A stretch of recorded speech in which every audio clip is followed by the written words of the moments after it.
kind person. This is none other than only and only our chief guest, Mr. Madhav Singh sir. We are just taking inside everyone. Namo Shantakaram, Namo Nirvikaram. ये धरती ये अंबर ये दरिया समंदर ये दिलकश नजारे सभी हैं तुम्हारे। नमो नमो नमो नमो नमो नमो नमो नमो नमो नमो नमो नमो नमो नमो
धाराओं को देख रहे थे आप, अभी आप फ्रूट को देख रहे थे।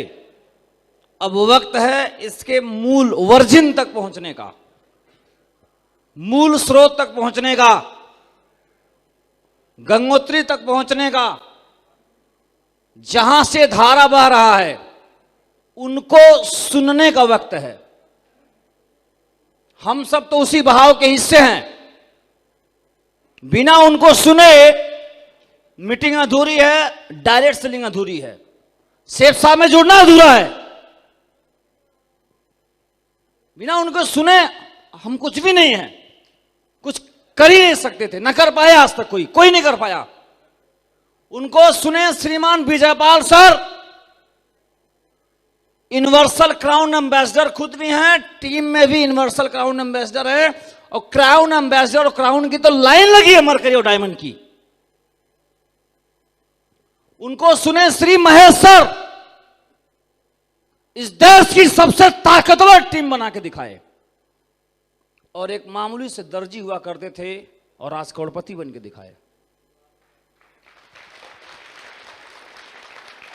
इस बिजनेस में आने से पहले जैसे ही मेरी नौकरी लगी थी, मेरे पिताजी एक्सपायर हो गए, हार्ट अटैक हो गया उनको, और 19 साल के एज में मेरे कंधे पे 10 परिवार थे, कब जिम्मेदारी था, ना ही घर था ना ही इनकम था।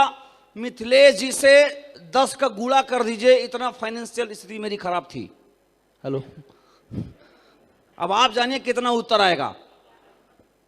लेकिन ये रही समस्याएं, लेकिन परमात्मा को धन्यवाद। प्लस पॉइंट क्या रहा, यही आगरा की धरती में सर के सानिध्य में जाने का मौका मिला। उनके सानिध्य में हूं मैं पिछले 13 सालों से, उनके छाया के नीचे हूं।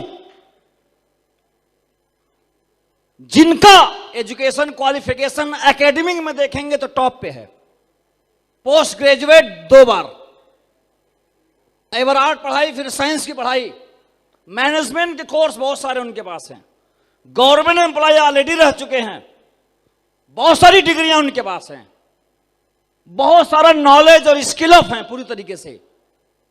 अगर इस इंडस्ट्री में ना भी होते तो अपने गुणों के कारण 2-4 लाख के महंगे कहीं नहीं थे वो। एकेडमी में टॉप पे, उनके सानिध्य में मुझे आने का मौका मिला, और मुझे पिताजी का रोल मेरे साथ निभाए। भाई का रोल नहीं बोलता कभी भी मैं, पिताजी का रोल अदा किए, और एक के कारण मेरा फाइनेंस की स्थिति, पारिवारिक स्थिति, सारी चीजें मेरी बदलती चली गई और हम लोग बहुत अच्छा जीवन जी रहे हैं। और उन्हीं के सानिध्य में रहते हुए मैं आपको बताना चाहता हूं कि आगरा पे रोड पे चलता हुआ एक लीडर इस देश का सबसे बड़ी टीम बना के दिखाया है। की वजह से अभी हम लोग जब एंट्री कर रहे थे, हम लोग को एंट्री हो रही थी, तो जब हम लोग आ रहे थे इस साल में, तो हम लोग गाड़ियों से एंट्री किए हैं। आप लोग हाल में बैठे थे, बाहर नहीं देख पाए, वो वीडियो आएगा तब देखिएगा। जितने लोग गाड़ी में बैठे थे, सेफ साहब में जुड़ने से पहले उसमें किसी भी आदमी के पास मोटरसाइकिल नहीं था। अच्छा यादव, मैं बहुत अच्छी तरह, दीपक शर्मा नहीं था, हमको मालूम है। बीबी यादव सर के पास नहीं था। घनश्याम सर खुद बताते हैं मोटी तिल्ली वाली साइकिल इनके पास भी नहीं था, मेरे पास भी नहीं था। अच्छा सर के पास सबको पता है, जीवन बीत गया, स्प्लेंडर नहीं ले पाए।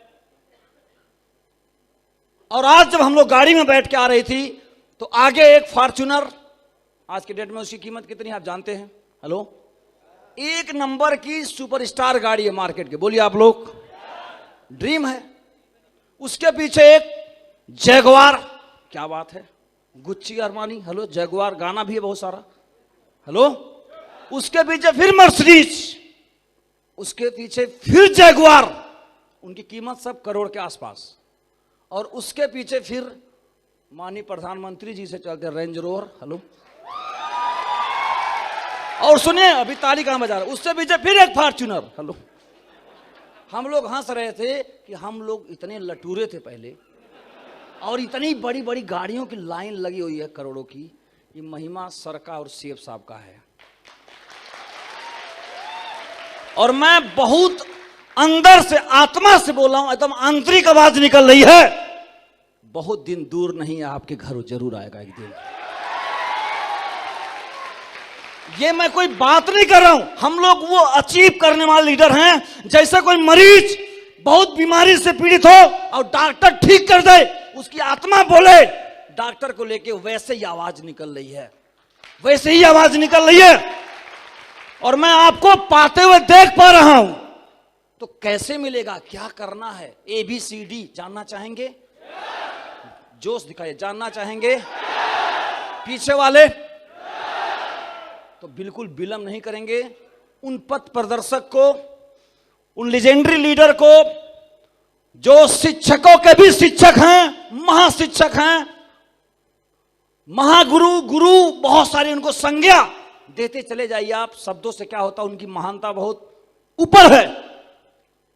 जो बहुत हार्ड वर्कर हैं, इतने पोलाइट हैं, इतने बड़े होने के बावजूद इतने क्रिएटिव हैं, इतना दूसरे के बारे में सोचते हैं, जिनका इंटेंशन इतना साफ है, जो कहना बहुत मुश्किल है। हमारे लाइफ के और हम सभी के लाइफ में इस बिजनेस के अलावा अगर दूसरा जो सबसे बड़ा अचीवमेंट, देखिए इस बिजनेस में बाकी अचीवमेंट बाद में मिलते हैं, सबसे पहला अचीवमेंट है डायरेक्ट सेलिंग एंड सेफ साहब। दूसरा जो अचीवमेंट है, एक बढ़िया कोच, अरस्तु और प्लेटो और सोक्रेटिस जैसा, हेलो, द्रोणाचार्य जैसा, रामकृष्ण परमहंस जैसा, बहुत नाम है। ये बहुत बड़ी उपलब्धि है। ये 2 अगर साथ है, बाकी बहुत कुछ हो जाएगा, चिंता करने की जरूरत नहीं। तो इन्हीं गड़गड़ाती हो तालियों के साथ में राय डीमस के फाउंडर लीडर को, इस देश के टॉप लीडर को और डायरेक्ट इंडस्ट्री के सबसे टॉप लोगों को मंच पर बुलाना चाहेंगे। आदरणीय श्रीमान, बहुत बहुत शुक्रिया, बहुत बहुत धन्यवाद इस बेशकीमती प्यार के लिए, सम्मान के लिए और आशीर्वाद के लिए। मैं जितना भी धन्यवाद अदा करूं, शब्दों में बयां करना बहुत मुश्किल है।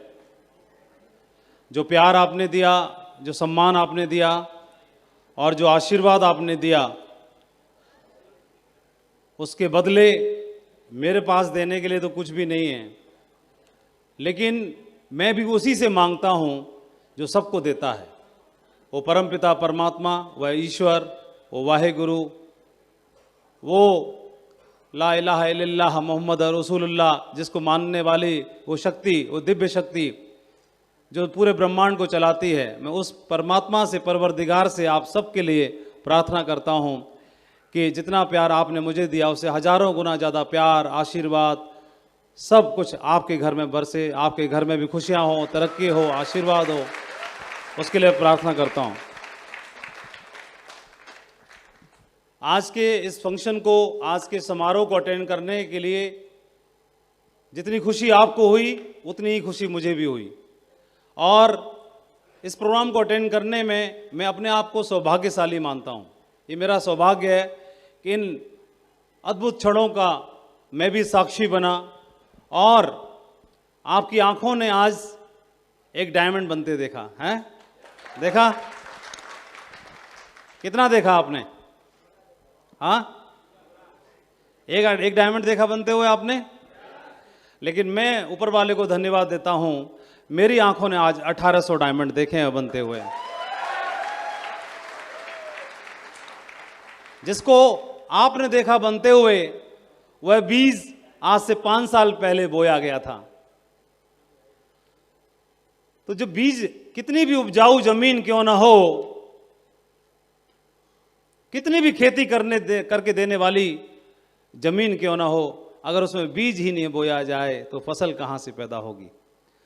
वह कैसी भी ऊसर जमीन क्यों ना हो, लेकिन उसको तैयार किया जाए मेहनत से, उसको तैयार किया जाए हार्ड वर्क से, तो और उसमें बीज बोए जाएं और उसकी देखभाल की जाए, तो एक दिन वह भी सोना उगलना शुरू कर देती है। और तो आज मैं अपने आप को सौभाग्यशाली इसलिए मान रहा हूं कि आज इस हॉल में एक डायमंड नहीं बना, वो तो पहले ही बन गया था। वह बीज बोया गया था, आज 5 साल में फल लगा, तो आज आपने देखा। आज इस जमीन में, इस मिट्टी में आज 1800 बीज बोए गए हैं। अगले 3 साल में इसका परिणाम देखने के लिए मिलेगा। विजयी भव। आज कभी एक ऐसा लम्हा आया होगा जब आपके जमीर को किसी ने झकझोर दिया होगा। आज ऐसे क्षण बने होंगे जब आपके जहन में कब कभी छूटी होगी। आपके जमीर ने आपको ललकारा होगा, इसके भी 2 हाथ हैं, इसके भी 2 पैर हैं। यह भी उसी मिट्टी में पला बढ़ा है जिस मिट्टी में ये 1800 लोग पले बड़े हैं। ये मिट्टी कोई साधारण मिट्टी से बात नहीं कर रहा हूं मैं पूर्वांचल की मिट्टी से बात कर रहा हूं। और पूर्वांचल की धरती के बारे में बात करते हैं तो पूर्वांचल कला के लिए, अपनी संस्कृति के लिए, अपने इतिहास के लिए पूरे भारत का सिरमौर सदा से रहा है, हजारों सालों से रहा है। अगर पूर्वांचल की धरती के बारे में बात करते हैं तो ये अपने आप में जहां के मस्तक पे काशी विराजती है, भगवान शिव की नगरी, जहां के मस्तक पे, पूर्वांचल के मस्तक पे जहां काशी विराजती है, जो हजारों सालों का इतिहास अपने आप में समेटे है, जहां की दिव्य ऊर्जा पूरे भारत में नहीं पूरे विश्व में फैलती है, वह काशी इस पूर्वांचल की धरती में समाती है।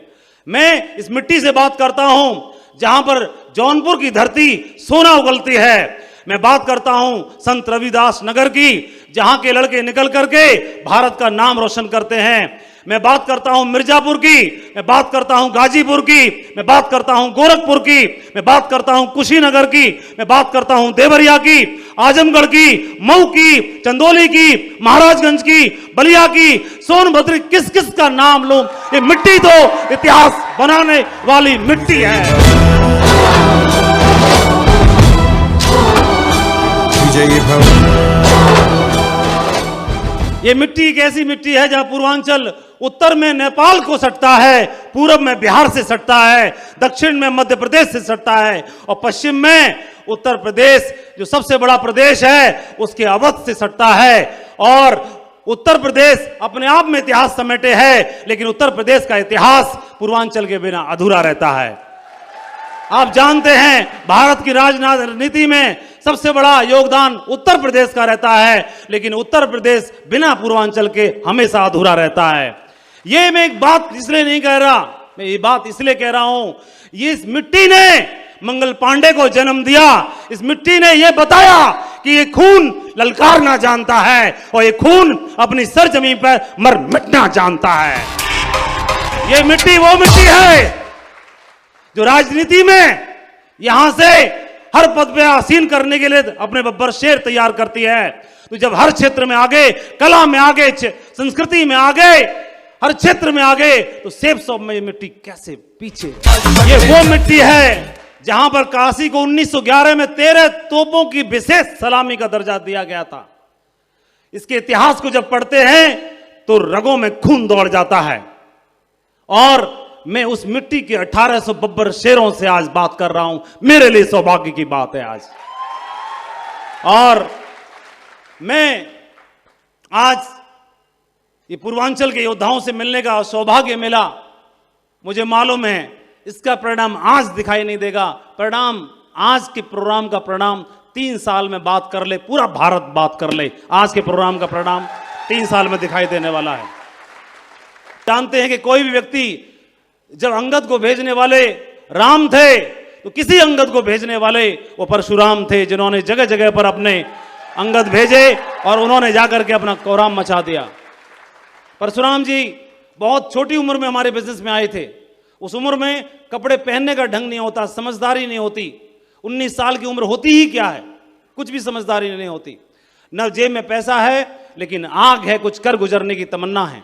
और परशुराम जी इस बिजनेस में आए, पहले दिन से ही उनके अंदर भूख थी कामयाबी पाने की, भूख थी अपने परिवार के लिए कुछ कर गुजर जाने की, भूख थी ऐसा कुछ कि जिस मां ने जन्म दिया है उसकी आंखों में आंखें डाल के बात करने की। वह भूख थी कि अपने आप को मिटा देने की, वह भूख थी इस इतिहास बनाने की। और उन्होंने साबित करके दिखाया, इस देश के नंबर 1 लीडर बन के दिखाया, सेब सब का गर्व बन के दिखाया। मैं चाहूंगा अब तक की सबसे जोरदार तालियां होनी चाहिए परशुराम जी के लिए। उन्होंने ब्रांड एम्बेसडर लेवल को अचीव करके दिखाया, ब्रांड एम्बेसडर लेवल को अचीव करके दिखाया। जितने भी पैमाने आप तय करेंगे, जितने भी आप पैमाने तय करेंगे, हर पैमाने पे खरे उतरते हैं। आप भक्ति के मामले में, आप ज्ञान के मामले में, कौशल के मामले में, टेक्नोलॉजी के मामले में, अपलायन की श्रद्धा के मामले में और एथिक्स को फॉलो करने के मामले में, जितना भी आप लगाओगे सब पे खरे उतरते हैं। और ऐसे व्यक्ति को संज्ञा दी जा सकती है मिस्टर परफेक्शनिस्ट, जो कोई कोई एक होता है परफेक्शन की दूसरी मिसाल।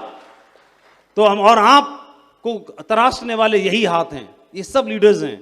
ये सब लोगों ने कोई ये सफलता सौगात में नहीं मिली है, ये सफलता उनको उन्होंने खुद अर्न की है, खुद कमाई है, खुद बनाई है। और इस तरह की लीडरशिप में काम करने का मौका मिला है। मैं कह सकता हूं, आज आप अपने आप को क्या मान रहे हैं, क्या सोच रहे हैं, मुझे नहीं मालूम। आपका जहन क्या बोल रहा है, आपका जमीर क्या बोल रहा है, आपका मन क्या बोल रहा है आपको, लेकिन मेरा अंदर से भाव बार बार उमड़ रहा है, अंदर से एक बात बोलने का दिल कर रहा है, मैं रुक ही नहीं रहा। और ये जमीर मेरा मन बार बार एक ही बात बोल रहा है कि माधव तुम्हारी आंखों के आगे आज 1800 डायमंड बैठे हुए हैं। मैं कहता हूं आप डायमंड बनने के लायक हैं, आप डायमंड बनने के लिए पात्रता रखते हैं, आप डायमंड बनने के लिए डिजर्व करते हैं। क्या आप बनना चाहते हैं? बस इतना ही काफी है। अब यह डायमंड बनने की जो प्रक्रिया है मेरे जीवन में कैसे शुरू हुई? मेरी जन्मभूमि भी यही है जहां पे आप बैठे हैं आज, और मेरी कर्म भूमि भी यही रही। मैं साधारण परिवार में जन्मा, पिताजी सरकारी नौकरी में, दादाजी सरकारी नौकरी में। मुझे बचपन से पढ़ा लिखा के सेट कर दिया गया, सरकारी नौकरी में जाना बेटा। 4 भाई, तीसरे नंबर पर मैं था, और मेरे को सरकारी नौकरी करने की प्रेरणा मिली। सरकारी नौकरी के लिए प्रयास कर रहा था, जैसी पढ़ाई लिखाई थी उसके लिए हिसाब से कोशिश कर रहा था, बीएड वगैरह का डिप्लोमा कर रहा था। उसी दरमियान में सबका जीवन बदल देने वाली ऐसी अपॉर्चुनिटी ने मेरे भाग्य के दरवाजे पर भी दस्तक दी 2003 में। और 2003 का दिन था। यह बिजनेस कभी किसी को इस बिजनेस को लेने की कोई तैयारी नहीं करता। कोई आदमी अपने जीवन में पुलिस में जाना चाहता है, आर्मी में जाना चाहता है, कोई आदमी बैंक में जाना चाहता है, सीए बनना चाहता है, वकील बनना चाहता है, डॉक्टर बनना चाहता है, ऑफिसर बनना चाहता है, बिजनेसमैन बनना चाहता है। कोई आदमी डायमंड नहीं बनना चाहता। डायमंड बनने की कौन भला तैयारी करता है बचपन से? कोई तैयारी नहीं करता, मैं भी तैयारी नहीं कर रहा था। बिजनेस मुझे भी जबरदस्ती दे दिया गया। ये बिजनेस जब मुझे मिल गया, जबरदस्ती मिल गया, तो मिलने के बाद मुझे तो मालूम नहीं कि मेरे हाथ में क्या है, मेरे हाथ में क्या है मुझे मालूम ही नहीं है। जिस तरह एक अज्ञानी बच्चा जो जानता नहीं है, बिल्कुल कमजोर बच्चा जो कुछ नहीं मालूम, अबोध बच्चा, नवजात बच्चा कुछ नहीं जानता, उसके हाथ में सोना हो, उसके हाथ में पत्थर हो, उसके हाथ में पारस हो, उसके हाथ में सांप हो, वो कुछ नहीं जानता, सबसे खेलता है। मेरे हाथ में जीवन बदल देने वाली अपॉर्चुनिटी आ गई, लेकिन मुझे मालूम ही नहीं है। अब मैंने ले तो लिया, लेकिन जिसके बारे में मालूम ही ना हो कि ये बहुत बेशकीमती है, तो भला कहां फिर उसको संभाल के रखा जाए। मेरे जीवन में एक दिन आया जो मेरे जीवन में यू टर्न करने वाला दिन बना। एक बहुत ही ऐतिहासिक प्रोग्राम अटेंड करने का मुझे मौका मिला दिल्ली में। वहां पर जाकर के मेरे को बहुत जबरदस्त मोटिवेशन आया और मुझे बताया गया कि बिजनेस के लिए आपको तैयारी करनी है। मैं ट्रेनिंग में गया और ट्रेनिंग में जाने के बाद मैं ट्रेनिंग में जाना शुरू कर दिया। और ट्रेनिंग में जब गया तो वहां पर मेरे अपलाइन ने कहानी सुनाई, और कहानी ने मेरे बिल्कुल अंतर्मन को सेट कर दिया। क्या वो कहानी आप सुनना चाहते हो? वो कहानी आज से पहले 20, 25, 30 बार आपने सुन ली होगी, एक बार और सुनो ढंग से। वो कहानी इस तरह से थी, आज से सैकड़ों सालों पहले की बात है। कभी किसी समय पर किसी नदी के किनारे बहुत सारे बंदरिया खेल रहे थे, और उसी समय पर एक आकाशवाणी होती है आसमान में, और आकाशवाणी में बोला गया कि आज एक ऐसी शुभ मुहूर्त घड़ी है जो वर्षों में कभी कभी बनती है, जो सैकड़ों सालों में एक बार बनती है, ऐसी शुभ घड़ी है आज। और अब से कुछ पल में इस शुभ मुहूर्त में, शुभ घड़ी में, इसमें से कोई भी जानवर, कोई भी बंदरिया इस नदी में कूदेगा तो सुंदर सा राजकुमार या राजकुमारी बन जाएगा। ऐसी आकाशवाणी हो रही। और इस आकाशवाणी को सबने सुना, एक कान से सुना और दूसरे से निकाल दिया। भला कहीं ऐसे कोई होता है क्या? कुछ नहीं हुआ। पता नहीं थोड़ी देर के बाद एक डाली हिलने लगी और एक बंदर को क्या सूझा, बंदर ने उसमें से जंप लगा दी नदी में, और उसमें से नदी में जंप लगा दी। और नदी में से जंप लगाने के बाद एक सुंदर सा राजकुमार बन के बाहर निकला। इस पूरी घटना को वहां की राजकुमारी शिकार करने के लिए आई हुई थी। वो शिकार करने के लिए जो राजकुमारी आई हुई थी वो देख रही थी सारी घटना को, और वो आश्चर्यचकित हो गई। उसने अपने सैनिक भेजे और उस राजकुमार को बुलवाया, जो बंदर था पहले बन चुका था, उसको नजदीक बुलाया और उससे बोला, हे राजकुमार, मैंने पूरी घटना को देखा, सुना, आकाशवाणी को भी सुना। इसमें से कोई भी बंदरिया कूदा नहीं, लेकिन ऐसी क्या बात आपके दिमाग में आई कि आप कूदे? ये वो बात मैं आपसे जानना चाहती हूं।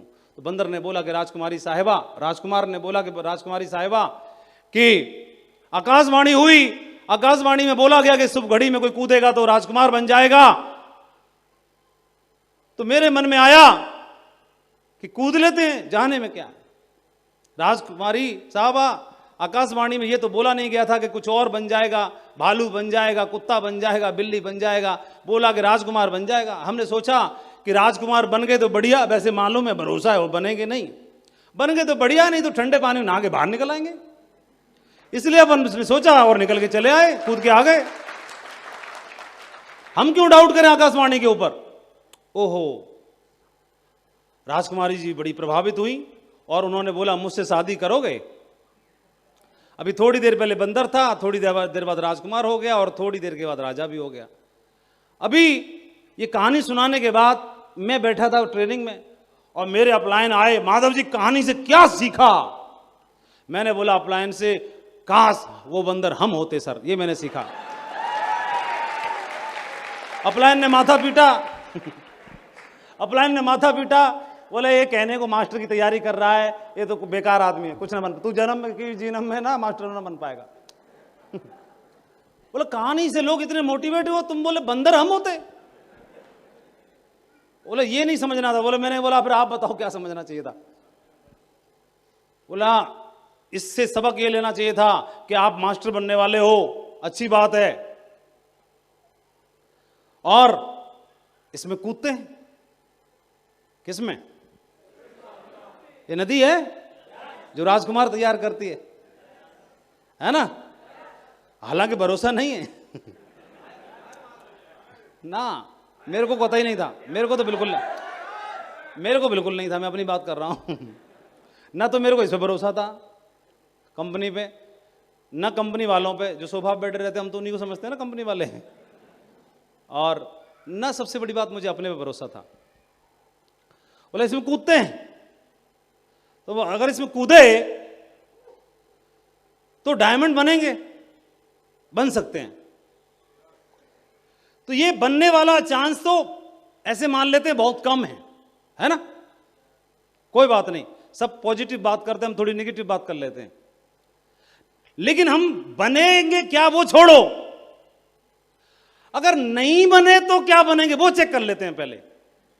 वो वाला चेक कर लेते हैं ना, क्या बनेंगे वो छोड़ो, जो नहीं बने तो क्या बनेंगे। तो फिर मैंने हिसाब लगाया, मास्टर वाला दिमाग लगाया, मैंने लगाया कि मैं इसमें कूदता हूं ढंग से, डायमंड बन गया तो बढ़िया, नहीं मास्टर तो मैं हूं ही, जा क्या रहा है। अरे भाई जमीन पे खड़ा हूं, ये जमीन पे खड़ा हूं, यहां खड़ा हूं, यहां, और यहां से अगर उछाल भरी तो या तो ऊपर जाऊंगा, नहीं तो यहीं तो रहूंगा, यहां से कहां पाताल में चला जाऊंगा, यहां। बस एक छोटी सी बात क्लिक कर गई और बोला अब इसमें कूदेंगे हम। अब कूदने की बात आती है तो फिर कूदना है। कई लोग बंदर पूंछ हिला के लटका के देखते हैं, पानी ठंडा है कि गर्म है, चेक कर लेता हूं। उधर से पेड़ की डाली से ही और पूंछ लटका के चेक करेगा, और ऐसे नदी में ऐसे डाल के चेक करेगा। आकाशवाणी में यह बोला जा रहा है कि कूद जाओ। ओहो, तो मेरे दिमाग में आया कि जाने के लिए कुछ है नहीं, मास्टर जी हैं अपन, वो तो बने ही है, कोई दिक्कत की बात नहीं, वो तो कहीं जाने वाला नहीं है ना। अब इसको करते हैं। तो मार्कर है क्या, ये रहा। तो सबसे पहली बात उन्होंने मेरे को, सबसे पहली बात ये समझ में आ गया कि मेरे को रास्ता मिल गया जहां से मैं डायमंड बन सकता हूं, और नहीं बना तो जो मैं हूं वो तो मैं रहने वाला हूं। तो मैं इस प्लेटफॉर्म पे खड़ा हूं, यहां से ऊपर बढ़ने का तो चांस है, लेकिन इससे जमीन में थोड़ी ना, जमीन पाताल में थोड़ी ना कूद जाऊंगा, तो मास्टर तो रहने वाला हूं। ये बात मेरे को समझ में आ गई, पहली चीज। तो मेरे को एक रास्ता मिल गया, और मेरा आपसे अब एक सवाल है। सवाल यह है कि ये एक रास्ता है, ये एक हाईवे है, और इस हाईवे पर जब आप जाते हो तो इस सफलता की मंजिल की ओर जाता है। तो कहीं भी सफलता की मंजिल की ओर जाने के लिए एक सही रास्ता होना जरूरी है कि नहीं है? कितने लोग मानते हैं एक सुर में? ठीक है, आप मानते हैं। तो मेरे को एक सही रास्ता मिल गया, तो इस रास्ते पे चलेंगे तो सही जगह पहुंचेंगे, ये बात क्लियर हो गई। सही है कि नहीं है? तो सबसे पहली चीज क्या चाहिए? सही रास्ता होना चाहिए। तो सही रास्ता ये था, मैंने देखा जब ये भी डायमंड बन गए, ये भी डायमंड बन गए, ये भी डायमंड बन रहे हैं, ये भी बनने वाले हैं, ये भी बनने वाले हैं, तो रास्ता अगर बनाता है तो फिर इसका मतलब रास्ता तो सही है। अब इस रास्ते को हमने पकड़ लिया, पहली चीज। लेकिन आप बताइए, इस रास्ते को मैंने पकड़ लिया, और पकड़ने के बाद सिर्फ इस रास्ते पे आके खड़े हो जाओ, तो खड़े होने से क्या मंजिल पे पहुंच जाएंगे? तो अब इसके लिए दूसरी चीज कौन सी चाहिए? क्या चाहिए? क्या हो चाहिए? बोलो। हाँ, बिल्कुल सही बोला आपने। और मेरे को ट्रेनिंग में जाकर के मेरे अपलाइन ने समझाया कि मेरे को एक रास्ता मिल गया, मेरे लिए एक विकल्प बन गया। इस विकल्प को मैंने क्या कहा, मेरे पास कब दूसरा कोई विकल्प की ओर मैंने देखना नहीं है। मेरे पास दूसरे विकल्प के रूप में नौकरी भी थी, और नौकरी कई बार क्या होती है, कई बार डिस्टर्ब कर देती है। लेकिन मेरे पास में इसको छोड़ने के बहुत बड़ा कारण था। छोड़ने का कारण यह था कि मेरे पास सरकारी नौकरी है, मेरे को टाइम से सैलरी आती है, मेरे को टाइम पे तनख्वाह आती है, मैं कोई भूखा नंगा नहीं हूं, मैं कोई भूखा नहीं मर रहा, मेरे पिताजी भी सरकारी नौकरी में हैं, मैं किसके दरवाजे पे जाऊंगा, मैं किस किस घर पे जा चक्कर काटूंगा, हमारी भी कोई इज्जत है। वो धो कौड़ी का इंसान है, बड़ा मुंह टेढ़ा करके घूमता रहता है, और हट हाँ तेरे दरवाजे हम कभी नहीं आएंगे, और ये लो सर तुम्हारी डायमंड से पकड़ो, हम ना बनने के, हमसे ना हो रही। ये बोलना बहुत आसान है, कोई भी बोल देता है। लेकिन जो रास्ता मिल गया, इस रास्ते में चलने से अगर डायमंड शिप मिलेगी, एक बात मेरे को समझ में आ गई, बोला इसमें कूदेंगे अपन। और दूसरी बात अब उन्होंने बताया ट्रेनिंग में कि माधव जी इस रास्ते पर आप आ गए, अब कितनी भी महंगी कार हो, आज परशुराम जी की गाड़ी में बैठे, एक से एक बढ़िया गाड़ियां थी, फॉर्च्यूनर थी, रेंज रोवर थी, जगुआर थी, मर्सिडीज थी, बड़ी मक्खन से चलती हैं सारी कारें, लगभग 1 करोड़ की कीमत किसी किसी गाड़ी की। तो और वो गाड़ी बढ़िया है, अच्छी चलती है, सब कुछ बढ़िया है। तो गाड़ी अच्छी होती है तो हमें प्राउड फील होता है, अच्छा फील होता है, गाड़ी छांटते, गाड़ी बढ़िया होनी चाहिए। तो गाड़ी तो बढ़िया है, ये गाड़ी ₹700 लग्जरी प्रीमियम कार जो आपके रास्ते में आपको रास्ता तय कराने के लिए, मंजिल तक पहुंचाने के लिए आपको व्हीकल मिल गया, बहुत बड़ा, बहुत प्रीमियम है, बहुत दमदार है। लेकिन रेंज रोवर को, ऑडी को या मर्सिडीज को चलाना ही न जाना तो कहीं भी घुसा देगा कि नहीं घुसा देगा? आहा, यही गड़बड़ हो जाती है, कितनी भी महंगी हो। और फिर क्या बोलेगा? कुछ ना हुआ। यही तो समझाने लगे। माधव जी बोला कितनी भी महंगी गाड़ी हो, अगर उसको चलाना ना सीखा तो कई लोग बोलते हैं हमने बहुत हल चलाया, हमने बैलगाड़ी चलाई, हमने घोड़ा गाड़ी चलाई, हमने गधा गाड़ी चलाई, अरे ये भी चला दे, ये कौन सी? ना ना ना, वो चलाई, ये इसको और चलाना सीखना है। और इसको चलाना सीख ले तो रास्ता भी दमदार है और गाड़ी भी दमदार है, और चलाना भी सीख लिया जाए तो बढ़िया मंजिल की ओर पहुंच सकते हैं कि नहीं पहुंच सकते हैं? ज्यादातर गलती क्या होती है, रास्ते पे तो बढ़िया आ जाते हैं और जैसे ही गाड़ी में बैठे, गाड़ी चलाना सीखे नहीं, पिकअप बहुत हाई है, बहुत तगड़ा मारती है, और सीधा लिया और वो इधर घुसा दी, कभी इधर घुसा दी, सीखा है नहीं चलाना। ये बिजनेस भी ऐसे ही है, मंजिल पे पहुंचाएगा लेकिन उसी को जो चलाना सीख लेगा। अब चलाना सीखने के लिए क्या करना पड़ेगा? इस गाड़ी को चलाना सीखना है। अब जब मैंने जाना है वहां पर, मुझे जाना है वहां पर, तो जाने के लिए जिम्मेदारी जो चल चल के मैं चलना शुरू किया, चलते चलते चलते चलते चलते चलते यहां पे आके पहुंचा। अच्छी बात है कि मेरे से आगे जो भी चल रहे हैं तो वो आगे बताने के लिए तैयार है, हाथ थामने के लिए तैयार है, लेकिन इस रास्ते पे चलने के लिए, इस गाड़ी को चलाने के लिए जिम्मेदारी और पहल किसकी होनी चाहिए? उनकी कि मेरी? मीटिंग में जाने की, ट्रेनिंग में जाने की, रजिस्ट्रेशन डाल के सीखने की, प्लान दिखाने की, लोगों से मिलने की, ऑब्जेक्शन हैंडल करने की, तैयार करने की, अपने आप को तैयार करने की, पहल करने की जिम्मेदारी किसकी? उसकी कि मेरी? हाँ, ज्यादातर गड़बड़ यहीं पे हो जाती है और ये लोग फ्लॉप हो जाते हैं। तो फ्लॉप होते हैं, गाड़ी को बहुत बेकार मर्सिडीज है, बैठते ही लड़ जाती है। ओहो, बैठती लड़ती नहीं है। हाँ, क्या करना पड़ेगा? हाँ, कैसे चलाना, और सीख जाएंगे तो क्या होगा? 140 पे दौड़ेगी, है ना? अब तो पहला काम क्या हो गया? रास्ता बढ़िया मिल गया, व्हीकल अच्छा मिल गया, है ना? अब दूसरा क्या करना पड़ेगा इसको? अब आपने डायमंड बनने की जिम्मेदारी ली है इसलिए बता रहा हूं। दूसरा क्या करना है? इसको सीखना है, चलाना सीखना है, सेप्सो को करना। डायमंड बनने की जर्नी में क्या करना पड़ेगा? सीखना है। छोटे छोटे काम सारे सीख लो, सारे सीख लो।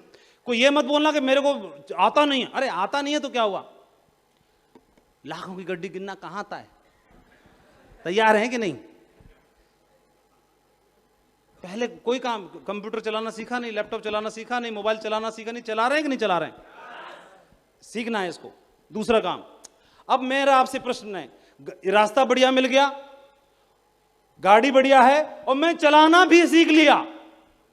ओह, चलाना भी सीख गया, बढ़िया एकदम। हालांकि चलाने का अभ्यास चला चला के आता है।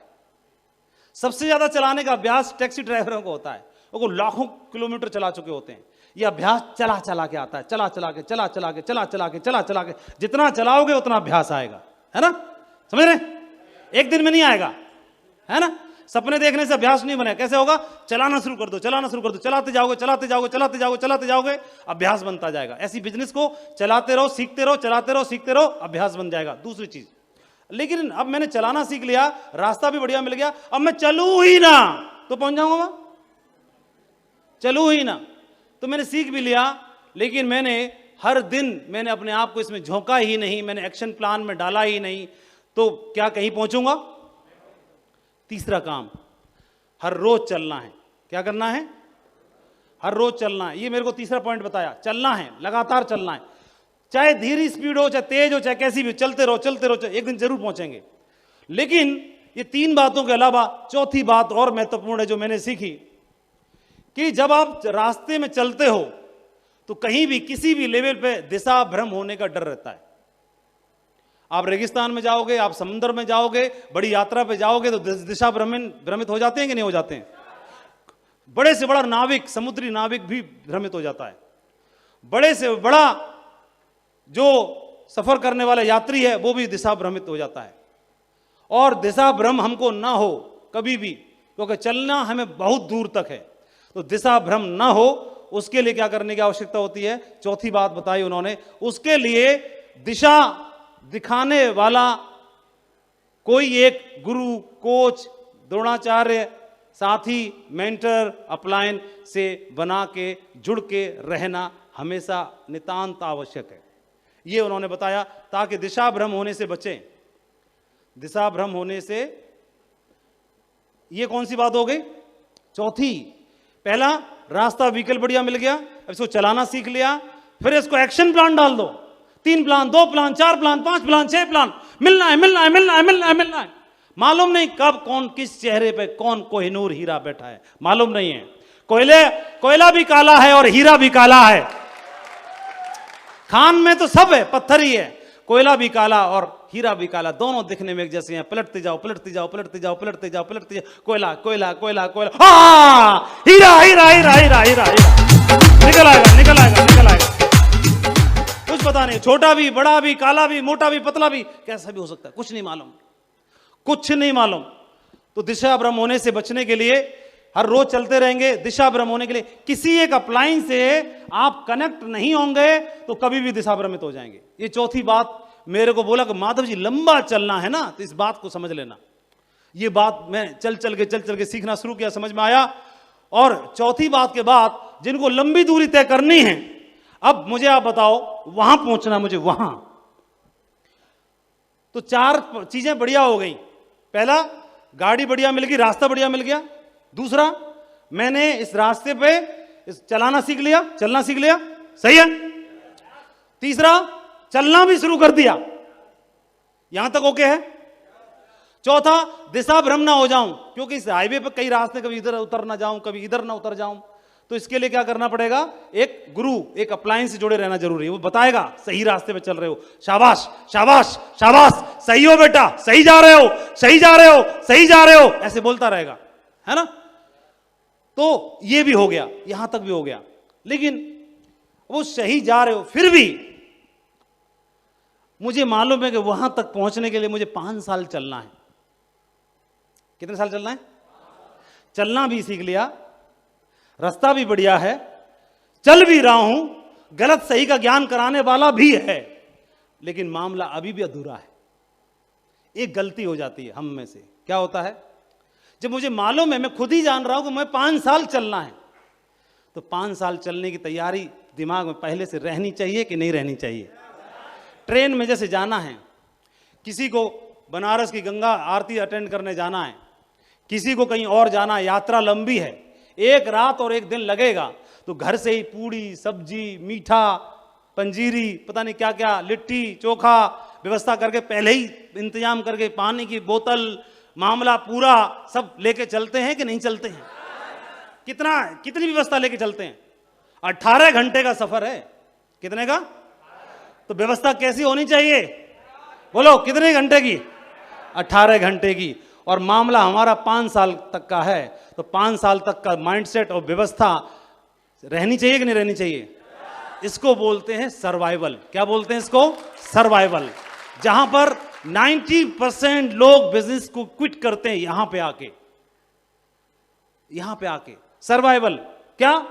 मैंने ये ठान लिया कि मैं कूदूंगा, और मैंने ये ठान लिया कूदूंगा, अब मैंने ये भी मान लिया कि 5 साल तक चलूंगा, उसके बाद हिसाब लगाएंगे क्या खोया और क्या पाया, है ना। तो 5 साल के बाद तो मैं चलूंगा, तो जब मैं चलूंगा तो मुझे भोजन चाहिए कि नहीं चाहिए? मुझे पेट्रोल चाहिए कि नहीं चाहिए? मुझे मोबाइल रिचार्ज करने के लिए चाहिए कि नहीं चाहिए? मुझे मीटिंग अटेंड करनी होगी कि नहीं करनी होगी? मुझे तैयारी करनी पड़ेगी कि नहीं करनी पड़ेगी? बोलो ना। Survival survival survival. मुझे मालूम नहीं है कि आज निकला तो कल भी निकलना है, परसों भी निकलना है, अगले दिन भी निकलना है, तैयारी कितनी बड़ी? तैयारी बहुत बड़ी करनी है। जब आईएएस की तैयारी करनी है, सीए बनना है, बैंक पीओ बनना है, सरकारी नौकरी में जाना है, आर्मी में जाना है, पुलिस में अधिकारी बनना है, तैयारी उसी हिसाब से होती है। एक रात की तैयारी नहीं होती, पसीना बहाना पड़ता है, तैयारी निकलनी पड़ती है। 4 बजे उठता है, उसे मालूम है कि भाई साहब फिजिकल को पसीने से तोड़ना पड़ेगा, पसीना तोड़ेगा मेरा उस फिजिकल को वहां पास कराने के लिए। ये बात मालूम होती है कि नहीं मालूम होती है? तैयारी पहले दिन से होती है कि नहीं होती है?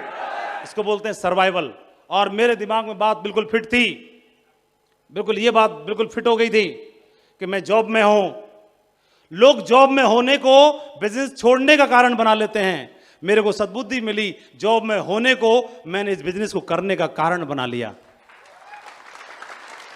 कि जिसमें नौकरी नहीं है, जिसमें पैसा नहीं है, वो अगर इस बिजनेस को ना करे तो चलेगा, सफल ना हो तो चलेगा, लेकिन माधव को तो इस हिंदुस्तान में इतिहास बनाना ही पड़ेगा।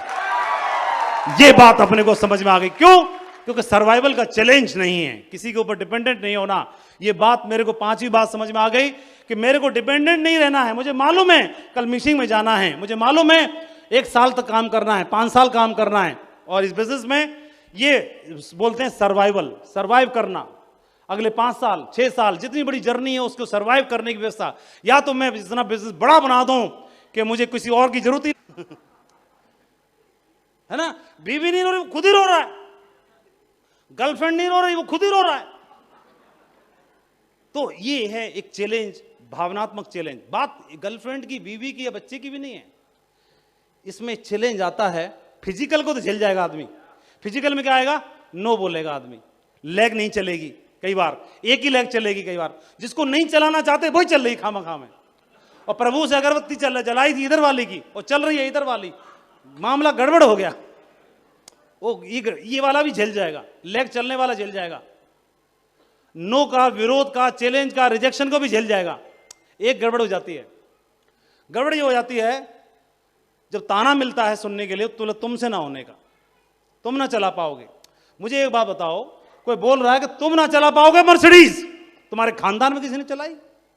बस यहीं पर कबाड़ा हो जाता है। अरे खानदान में ना चलाई, बिल्कुल सही बोले बाबू, खानदान में ना चलाई, लेकिन उसी खानदान में जन्म ले लिया एक वीर ने, बोला ये चलाएगा, उसी खानदान का चलाएगा, है ना, उस खानदान का चलाएगा। और इसको ये 2 तरह का आएगा, समझ ले। फिजिकल मतलब रोना धोना नहीं।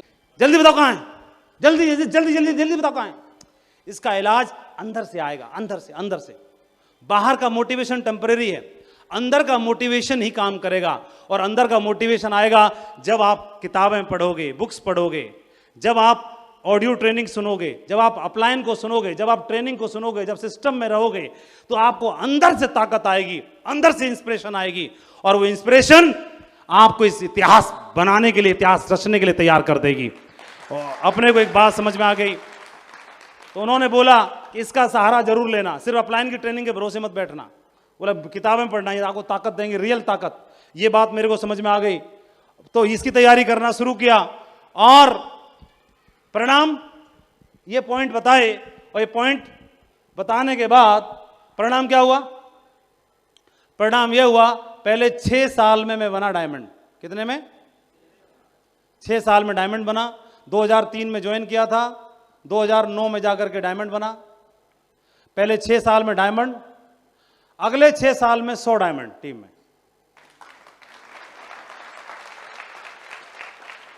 और अगले 6 साल में टीम में 400 डायमंड। तो 18 साल में 400 डायमंड। और 19वें साल में, मेरे को 19 साल पूरे हो गए, 19वें साल में यानी 2022 में आपने सुना होगा रॉयल ड्रीमर्स टीम के 500 डायमंड स्टार क्रूज की यात्रा पे जाने वाले हैं। ये उसी 2009 मेरे लिए लकी हो गया। 2009 में ही हमारी टीम में परशुराम जी ने एंट्री ले ली हमारी टीम में। और जिस दिन से परशुराम जी आए और बिजनेस ऐसे ऐसे ऐसे ऐसे चाल चल रहा था मोरनी की, और उसी दिन से बब्बर शेर की चाल चलना शुरू, टेक ऑफ हो गया। उसी दिन से बिजनेस उड़ान भरना शुरू कर दिया। और दोस्तों बिजनेस में आप देखेंगे, अगर बात करेंगे सिर्फ डायमंड बनने की, तो ये एक्चुअल बिजनेस जीवन सार्थक कर देने वाला बिजनेस है, जहां पर पूरी तरह से जीवन सार्थक हो गया। जब आपकी का पेट भर जाता है तब आपको दाएं बाएं दिखाई देता है कि बगल वाली थाली में एक भी रोटी नहीं है, इस वाली में भी नहीं है। तब आपका दिमाग जाता है कि नहीं, अपना पेट तो भर गया, अपने शरीर पे तो कपड़ा आ गया, अब कोई ऐसा होना चाहिए कि किसी और की थाली में भी रोटी पहुंचनी चाहिए। अभी जीवन का मिशन बन गया है। पहले खुद डायमंड बनने के लिए आए थे, अब जीवन का मकसद और मिशन एक ही हो गया है कि जो भी दमदार है, जो भी अपने परिवार के लिए कुछ कर गुजरना चाहता है, बस उसके साथ खड़े रहना है ताकत से, ताकि वह भी अपने सपनों को पूरा कर सके। उनकी चिंगारी को हवा देना है, उस चिंगारी को हवा देना है, ताकि वो चिंगारी बन जाए एक दिन ज्वाला, और एक दिन अच्छे अच्छे के मुंह पर लग जाएगा एक दिन। और इस मिशन के साथ काम कर रहे हैं दोस्तों, मैं आपको शुभकामनाएं देना चाहता हूं। ये टीम बहुत दमदार है, ये लीडरशिप बहुत दमदार है। ये लीडरशिप दमदार होने के साथ साथ एक काम और करना पड़ेगा, और एक कहानी के साथ मैं अपनी बात को क्लोज करता हूं। एक बार एक चूहा जान बचाने के लिए एक साधु की कुटिया में चला गया, जंगल में कुटिया थी, और चूहा जान बचाने के लिए भागा भागा पहुंचा और शरणागत हो गया। देखा कि महाराज मुझे शरणागत हूं, मेरी जान बचाओ, और बाहर मुझे खतरा है जानवरों का। चूहा का बोला मुझे सांप का खतरा है, मुझे बिल्ली का खतरा है। तो वो साधु बाबा बोले ठीक है, हमारे आश्रम में एक चूहा और पड़ा रहे, कोई दिक्कत नहीं। ठीक है यार, पड़ा रहे, कोई दिक्कत नहीं। लेकिन जैसे ही वो चूहा वहां आश्रम में पहुंचा, शरणागत हो गया, देखा कि बाबा के आश्रम में एक बिल्ली पहले से बंधी हुई है। ओहो, जैसी बिल्ली देखी उसकी आंखें चौड़ी हो गई, दौड़ा दौड़ा बाबा के पास, पूछा त्राहिमाम त्राहिमाम। बोला अब क्या हो गया? बोला मैं बिल्ली से ही तो जान बचा के आया था, यहाँ बिल्ली मेरी मौत पहले से तैयार खड़ी है, मैं शरणागत हूं, आपकी जिम्मेदारी है मुझे बचाना। तो बोले क्या करूं? बोले आप देखो, आपकी हेडेक है, मैं तो आपकी शरणागत हूं। तो बोले यार देख, मैं बिल्ली को तो बोल नहीं सकता, तू इसको खा मत, उसका तो स्वभाव है, लेकिन तेरे को मैं बिल्ली बना देता हूं। ये ले, मंत्र मारा और वो बिल्ली बना दिया। चूहा क्या बना दिया? बोलो बोलो बोलो, क्या बना दिया? बिल्ली बना दिया। चूहा बिल्ली बन गया। बोले तू यार आपस में अभी अपनी तुम्हारे हेडेक है, तुम अपना डील करते रहना जो कुछ है। बोले अब कोई दिक्कत नहीं है। चौड़ा होके घूमने लगा। बोला देखता हूं कौन मेरे पल्ले आता है। चौड़ा होके घूमने लगा। लेकिन एक ही हफ्ते का नशा रहा। एक हफ्ते बाद बाबा जी के आश्रम में एक कुत्ता शरणागत हो गया। बाबा जी काम ही शरण में लेना। कुत्ता शरणागत हो गया, त्राहिमाम करता हुआ आया। बाबा जी ने उसको भर्ती कर लिया। उसको भर्ती देखने के बाद त्राहिमाम बिल्ली बचाने लगी। जो चूहा बिल्ली बन चुका था वो शरणागत हो। बोला आपने मुझे भी जान बचाने का वादा किया है और ये कुत्ता भर्ती कर लिया आपने, ये मेरे को चट कर जाएगा। बाबा जी बड़ी टेंशन में, बोले यार ये तो बड़ा हेडेक है। बोले मैं क्या करूं? बोले तो आप जानो। बोले चल यार मैं तेरे को कुत्ता बना देता हूं। मंत्र मारा और उसको क्या बना दिया? बोलो, कुत्ता बना दिया। अभी चौड़ा हो गया घूम रहा। बोला देखता हूं कौन है। अभी इतना ओवर जोश में आ गया कि आश्रम ही क्रॉस करके बाहर भी घूमा। बोला ठंडी हवा लेके आता हूं जंगल की, क्योंकि टेंशन नहीं है, कुत्ता है, पहलवान है। और जैसे चौड़ा होकर जंगल के बाहर जाने लगा, वहां उसको भेड़िया लोमड़ी दिखाई दी और पूंछ दबा के भागा, सीधा भागा। बाबा जी के चरणों में शरणागत हो गया। बाबा जी बचाओ। बोले क्या हुआ? बोले आपने कुत्ता बना दिया, लेकिन बाहर आपके आश्रम के चारों तरफ रात में दिन में और भेड़िया लोमड़ी हाइना घूमते रहते हैं, मेरे को तो कभी भी खा जाएंगे। आपकी जिम्मेदारी है मुझे बचाना, मैं शरणागत आपके हूं। तो बोले यार क्या करूं? बोला देखो आपका हेडेक है। बोले चल यार मैं तेरे को भी भेड़िया बना देता हूं। मंत्र मारा, चल तू बन जा। अब तो जैसे ही भेड़िया बन गया, बोला अब मेरे से ऊपर कोई ना। अभी वो क्या हुआ, पूरा जंगल नापने के लिए चल दिया। चौड़ा होकर कोई टेंशन थी नहीं, बाबा जी का आशीर्वाद है, और सबको अड़काने लगा, छोटे मोटों को तो अड़काने लगा और घूमने लगा। और ज्यादा ही वो आगे निकल गया, और ज्यादा आगे निकलने के बाद उस शेर की आवाज सुनाई दी। जैसे ही शेर की आवाज सुनाई दी, पूंछ दबा के भागा वहां से बाबा जी की कुटिया में। बाबा जी कुटिया में पहुंचा, और पहुंचने के बाद बाबा जी त्राहिमाम। बोले अब क्या हो गया? शेर की आवाज सुनाई दी, और मुझे क्या मालूम था उस शेर वहां पे जंगल में घूम रहा है और मैं शरणागत हूं, मुझे बचाओ। बाबा जी बोले अबे वो साले, तेरे को मैं कुछ भी बना दूं ना, तेरा दिल साले चूहा का है, तू कभी जिंदगी में कुछ कर नहीं सकता, तेरे को वापस चूहा बना देता हूं, वापस चूहा बना देता। ले मंत्र मार, चूहा बन जा, क्योंकि जिसका दिल चूहे का है ना, वो कोई भी जंग जीत नहीं सकता है, और जिसका दिल शेर का है, शेर का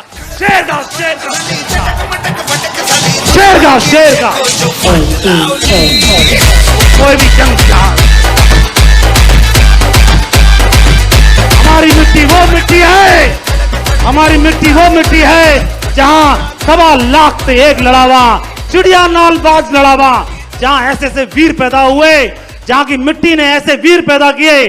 और ये पूर्वांचल की धरती है, शेरों की धरती है ये। मैं आह्वान करता हूं, ये मंच मिथिलेश का नहीं, आज 1800 मिथिलेश का आह्वान करता है। आप आइए, आपको डायमंड की ब्लैक बेल्ट से हम सुशोभित करेंगे। बहुत बहुत धन्यवाद, बहुत बहुत शुक्रिया आप सभी का, प्यार और आशीर्वाद के लिए बहुत बहुत शुभकामनाएं। Thank you very much. Go diamond everyone, thank you.